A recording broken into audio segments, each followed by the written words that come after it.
L'objet de mon intervention, c'est la complexité de la réglementation. Et je fais tout de suite un petit bémol. Souvent, on parle de mise aux normes qui nous pose des problèmes. La norme, c'est pas un problème, c'est la réglementation qui est un problème. La norme, c'est des outils que les professionnels se donnent pour se trouver un cadre pour fabriquer leurs produits. La réglementation, c'est ce que les députés ou le gouvernement décident de mettre en place pour régler certaines problématiques. En règle générale, quand on met en place une nouvelle réglementation, au lieu de fixer un objectif à atteindre, comme un objectif de sécurité ou un objectif d'usage, en fait, on nous impose un certain nombre de carcans, une dimension à respecter, une hauteur libre, un temps pour faire ceci ou pour faire cela. Or, ça ne correspond pas toujours à l'usage qu'on en a.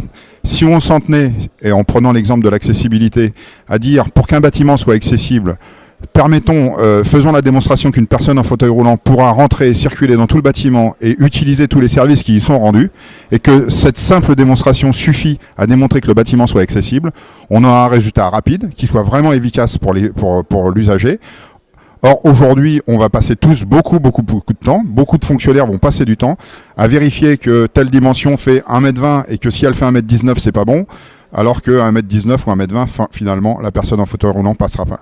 Donc, si j'ai un appel à faire au gouvernement, choc de simplification, pourquoi pas, chiche. Aujourd'hui, je vois ce qui sort. Parfois, c'est le cas, mais très souvent, ça n'est pas le cas. L'objectif à atteindre n'est pas toujours bien limpide et seules les contraintes deviennent des barrières nouvelles. Merci de votre attention.